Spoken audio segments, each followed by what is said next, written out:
Welcome, Philip, again to our podcast. Earlier, back in the previous one, we were discussing about your career, especially in the US, how you moved from more like government to more corporate, working on ADA compilers and C, C++, working through them. And I think last we were discussing about the corporate responsibility that the board has Mhm. towards the company and the shareholders. And we were discussing about the complete ineptness in disarray that the boards have in the corporates, and which leads to outcomes such as Theranos or WeWork or WorldCom. I mean, there are multiple examples that we have discussed in the past. We also Mhm. discussed about being able to talk straight forward, owning the things, delivering the results, which is what has worked for you. And sometimes, as you were mentioning, that these things may not actually work as per your liking, because people who take the more straight path may have a lot of obstacles or thorns throughout the way when you are walking those kind of Mhm. paths. So I'd like to really understand from your perspective. Can you share some examples from your career or your life experiences where your straight talking and your direct approach, the way you have it, no sugar coating, led you to some areas where you had to backtrack or may not have gone in a way that you would have liked? Do you Yeah. have some kind of areas where some of those missteps might have happened? Yeah, actually, I'm going to give you an example where I betrayed myself, Hmm. and I should never have done that. And that was, you know, one of the few times when I betrayed myself. And and then later I said, this, what you did was wrong. You betrayed yourself, and because you betrayed yourself, you betrayed a bunch of other people at the same time. It was one of those companies that I managed, and at some point, it was a publicly traded company. It's difficult, not because the company didn't do well, but the public markets have their own dynamics, and then if you're not aligned with a particular flavor of the day, well, life is hell, even though internally everything is doing fine. And then so I gathered the management team, and I said to these folks who had trusted me for years and said, I think we should sell the company. We've done a great job bringing it back to life. We did an IPO. The company is healthy. We're making a lot of money every month. And but the public markets don't like us. We're just not internet at all. We're a real company with real customers and real profit. And so this is not the flavor of the day. And they said, Philippe, you're absolutely right. I think we should sell the company and see what happens. So I said, all right, let me go talk to the chairman of the board.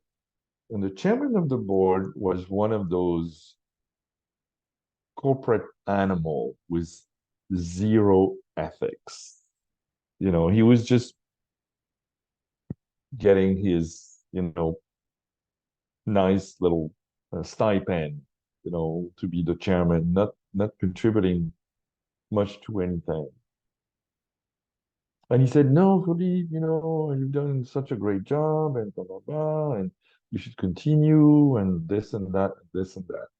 And obviously, from his perspective, once the company is sold, he's going to lose his stipend.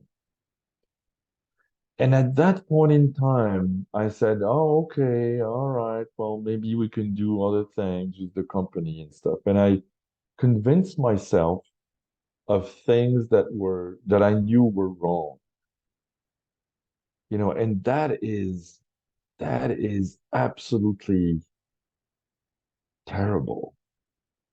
This is terrible. And so I went back to the management team and said, "Oh, the chairman doesn't want us to sell the company, blah, blah, blah." But I'm telling you, if I had really wanted to sell the company would have been sold within 90 days because all the shareholders, original shareholders would have said, "Oh, okay, we're going to make a lot of money and stuff."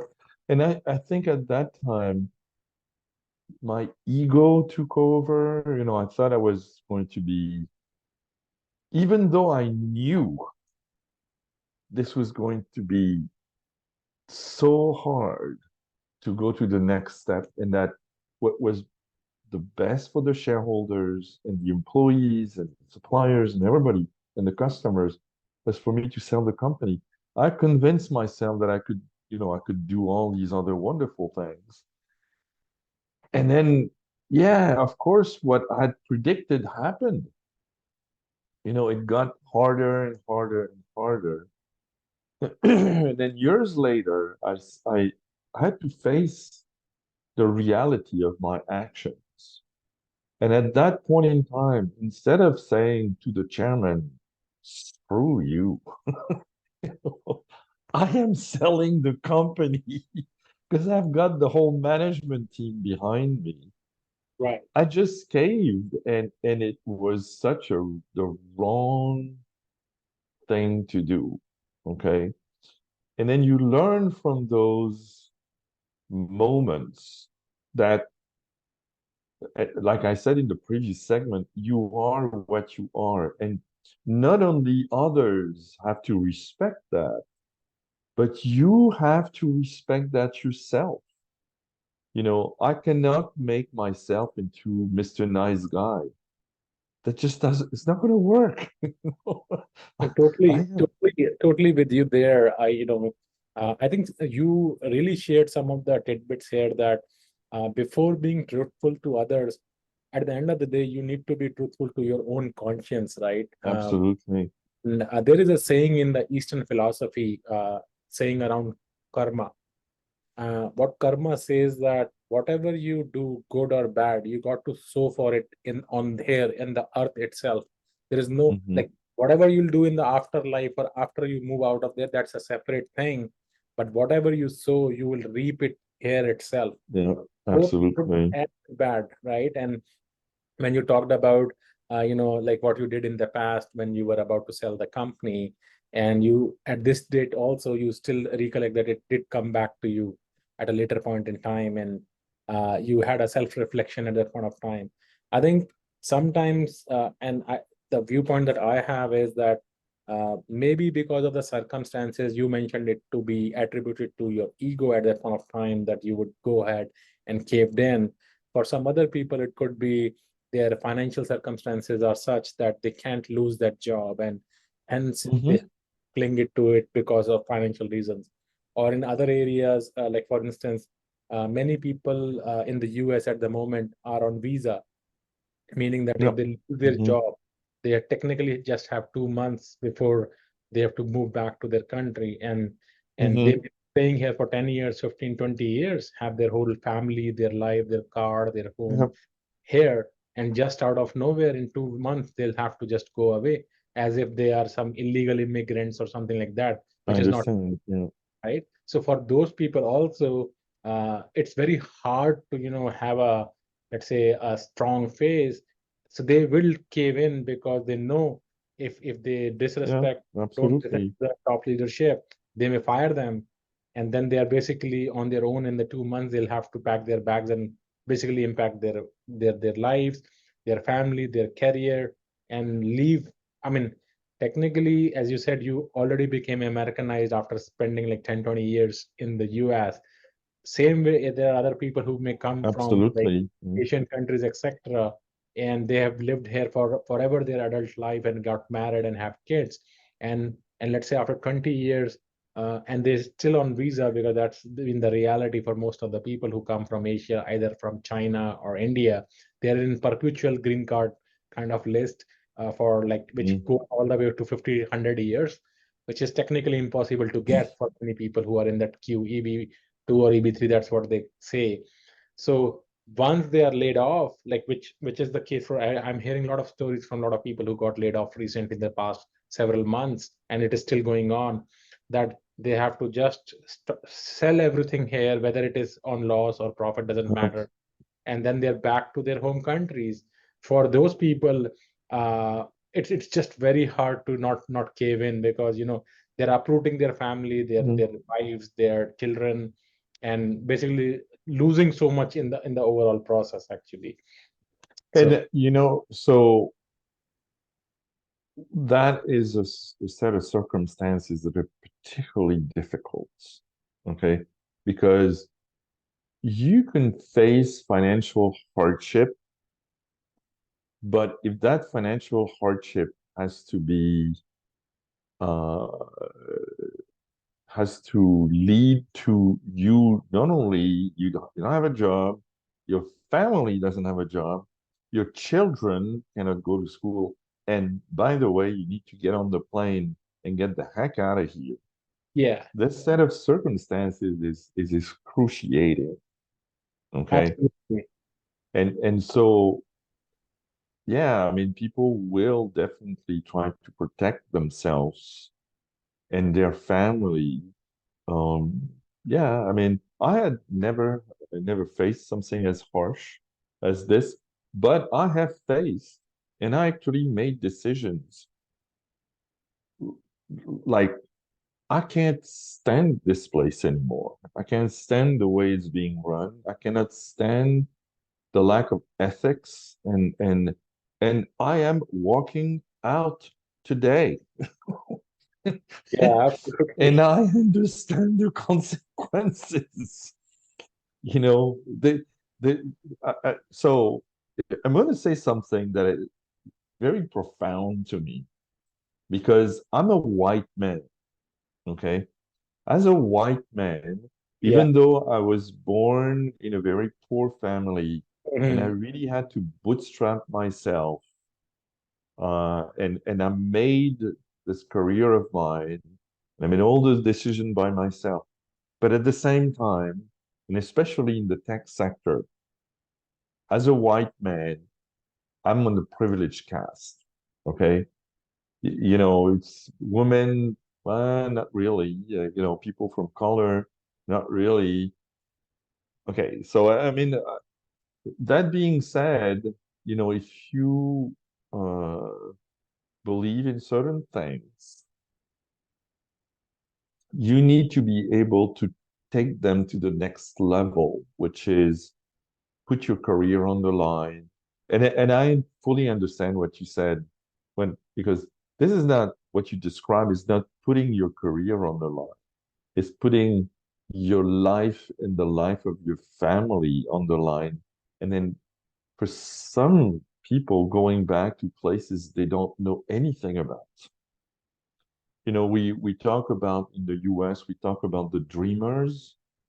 Those are children who were brought to the United States when they were little, when they were, a few years old and stuff like that. The only country they really know is the US. They have graduated, some instances, to prestigious universities. They have job, etc., etc. But they are not really, they don't have a quote unquote legal status. And all of a sudden, because of some bureaucratic, you know, stupidity, you're going to tell 2 million people to pack up and go, you know, to, and say, and the thing is that go back to your country. We understand they have lived here since they were 2 years old, so they don't have any other country to speak of. And I'm that infuriates me when the life of people who are, they're really trying to make something for themselves.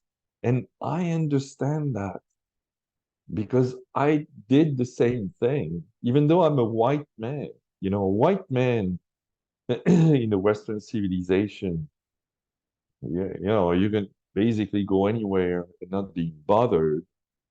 But still, I left in 1983 the country that had been my country for 28, 26 years. I had two suitcases, $2,500, and a job, which was really, and a visa, by the way, a visa. And people don't realize how difficult that is to make that decision and to leave everything behind. And you know, I, that this I am an immigrant. Okay. I completely um supportive and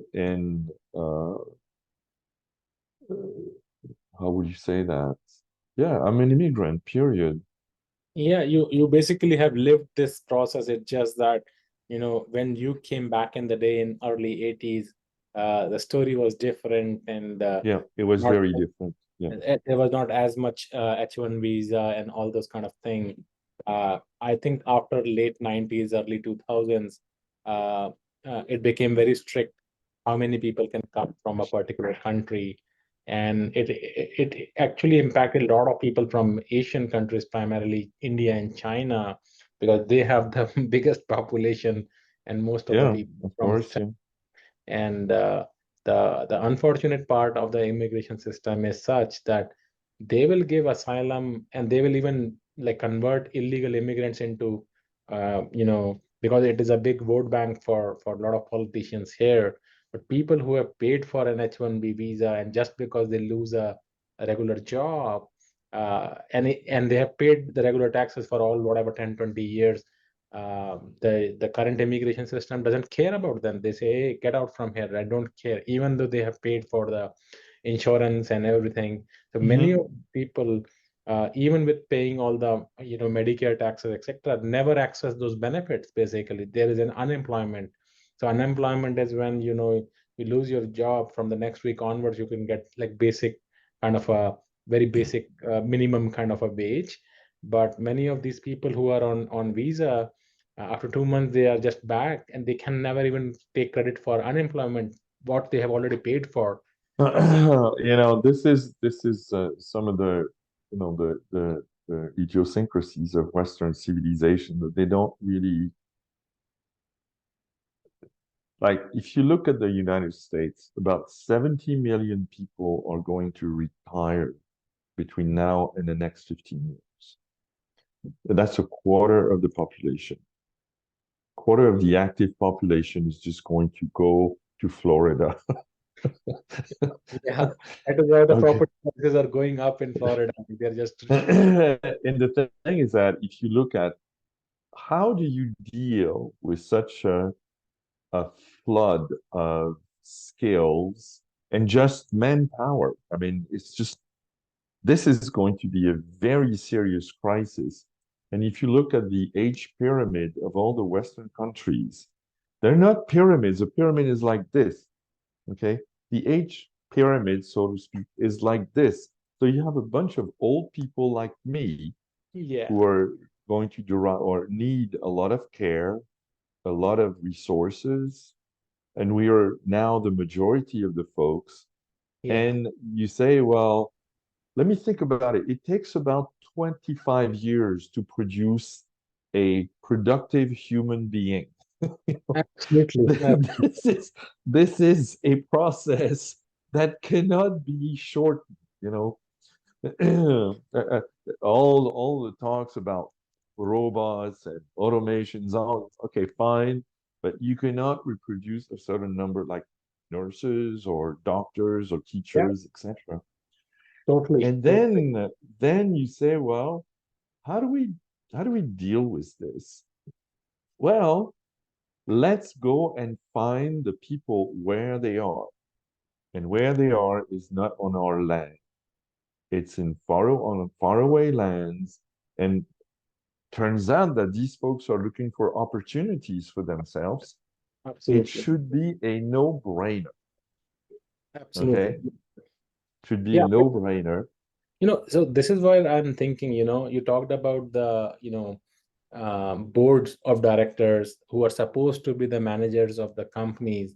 Same with Mm-hmm. politicians are managers of the countries, and Yep. even they are screwing up all the big time. Like you, whichever political fence you see, you'll find all kind of people who cannot make sense of like what the hell is going on. Whether it was COVID, you might have seen it through what happened with the misinformation, vaccine yes, vaccine no, vaccine not Mm-hmm. accountable from where it came from, or what it caused. Now everybody forgot about COVID as if nothing happened, and everybody's Yeah, back to that's true. Yeah, very true. nobody even cares about it or even speaks about it, right? And last 2 years we were like all just speaking about COVID. Mm-hmm. Oh my Mm-hmm. God. And then if you see, now we have this Russia and Ukraine war going on for now over an year. Last year there was a lot of hue and cry about it. Again, it has wiped up from our memory. Like nobody even now thinks that there is something going on actually in that part of the world, which is actually technically going on even now. I think that is not entirely true in Europe. I mean, this is very close to home. Yeah, yeah. Okay. For me, who was born in France, when I was, when I was, a young puppy, I would watch every year the parade on Red Square with nuclear missiles Mm, were directly aimed at the entire the Western European continent.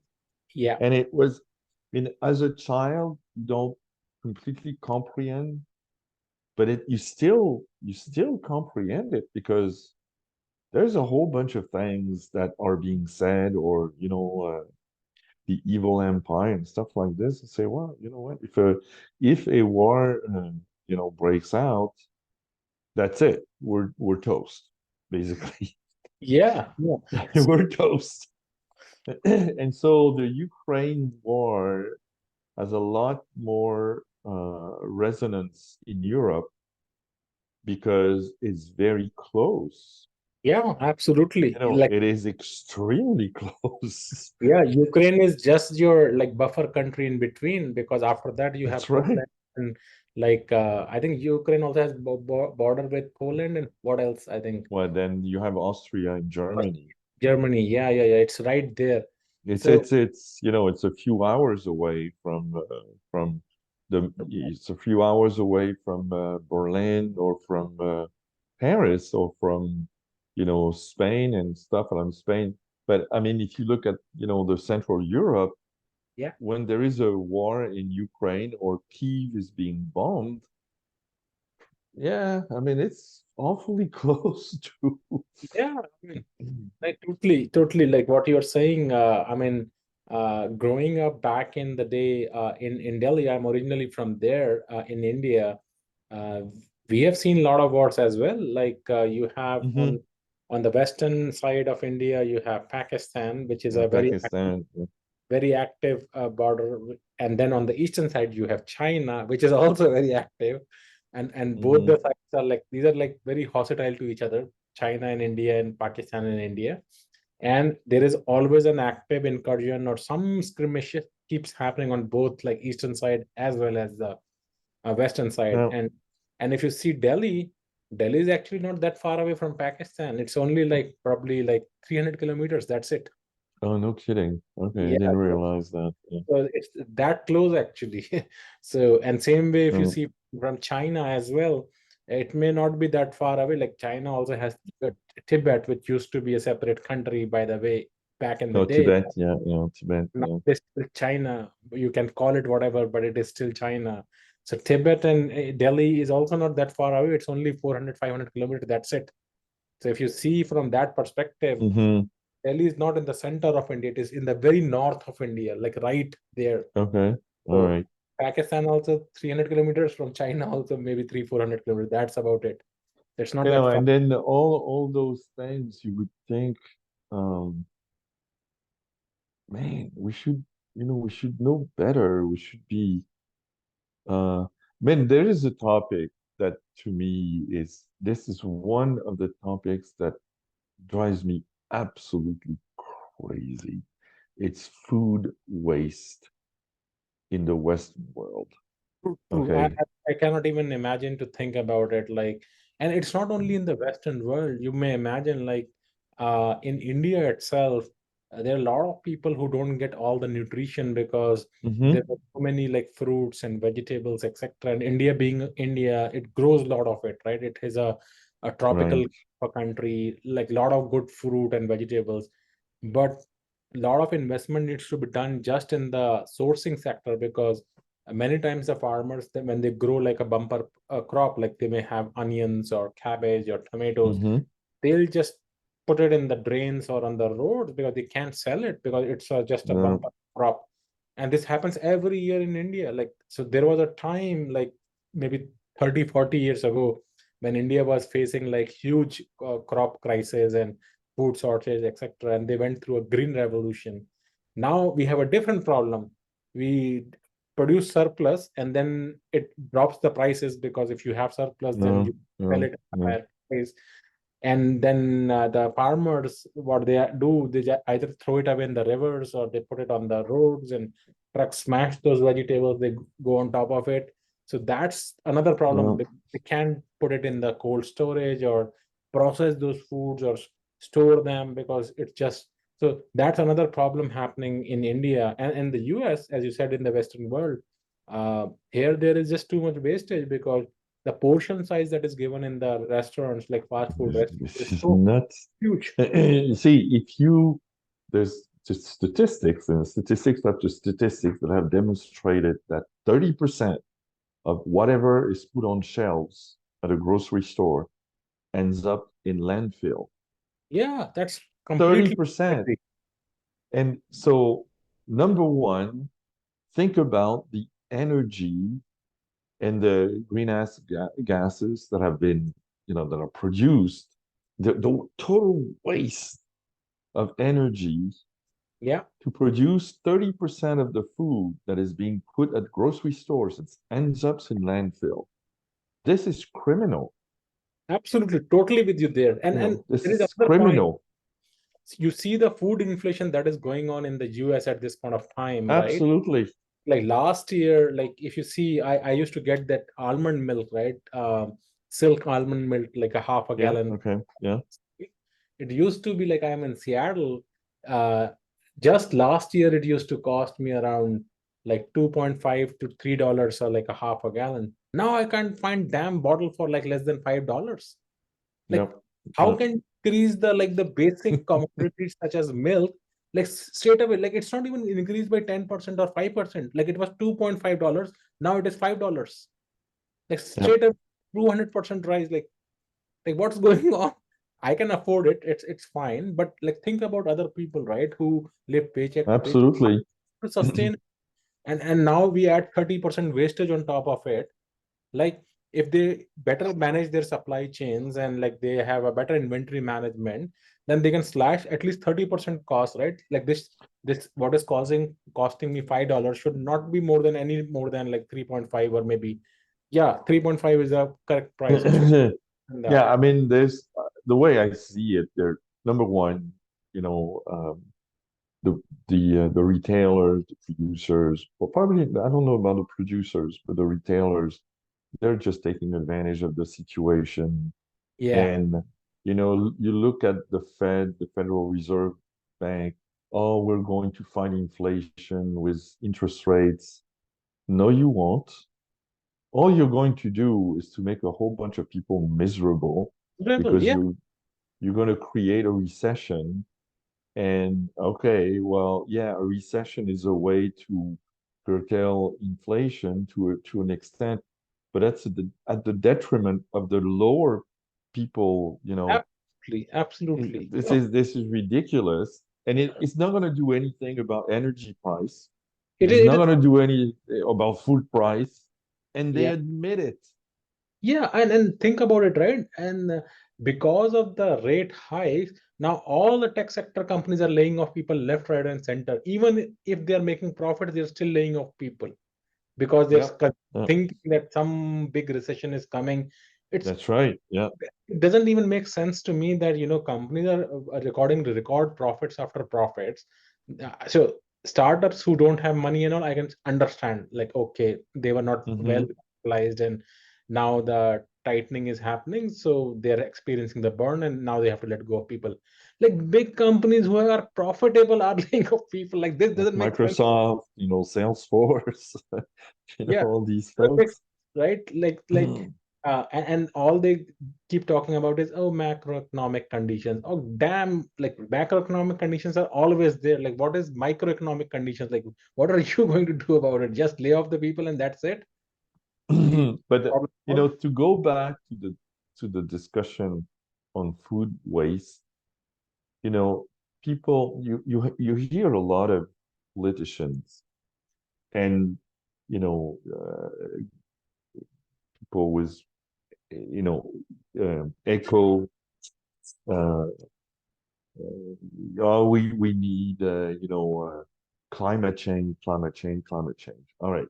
Most of those things are not easy. Okay. You cannot replace easily all the internal engine combustion cars with electric vehicles. And on top of that, Yeah, in the E for EV stands for electricity. And absolutely. 60% of the electric production in the world is from Yeah, fossil. coal and Yeah, and so let's be real here. However, let's look at what we can do ourselves every day. Okay, yeah, every single day we can make the decision and live with that decision to not waste food, absolutely. Totally, not waste food. totally with you And there. if everybody decided to buy only what they're going to consume and consume everything they bought, Yeah, we would reduce food waste, maybe not by 30%, but let's say 20%. yeah, Okay. that's awesome. Yeah, And absolutely. 20% is a, if you look at the Western world, which is a very wasteful place, it's a huge amount of energy that would be saved, food that would not have to be produced. There would be a more equilibrium in terms of pricing and stuff like this, and then all the greenhouse gases that are produced because of the food that is produced and wasted. Well, guess what? They would not. And this is something we can do right now. No, totally with you You there. know, Maybe what we should do. I like your point because this has many cascading effects actually. So one, you reduce the energy cost, you bring down the food inflation, you become it more equitable. Then you don't have to cut down Amazon forests and so many forests just to grow your that's food, right. right? So it is a like a like it has cascading effects. Then on top of that, you can, if you preserve the food, let's say, even then you can like food is excess, you can preserve it. Either you can make pickles or you can make a preservative Mm-hmm. or something like that, so that it can last kind of a longer period of time. Process the food, though it's not ideal, but if you have to throw it away, better to convert it into something that That's right. Yeah. use it, right?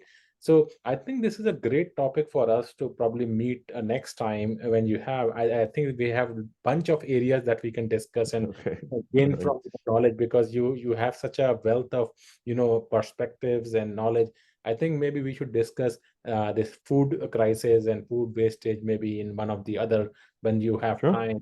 And maybe I'd like to also get your thoughts around this Russia and Ukraine war. I think because it sounds near to your home, maybe that's another area For sure. you Yeah. you can talk about.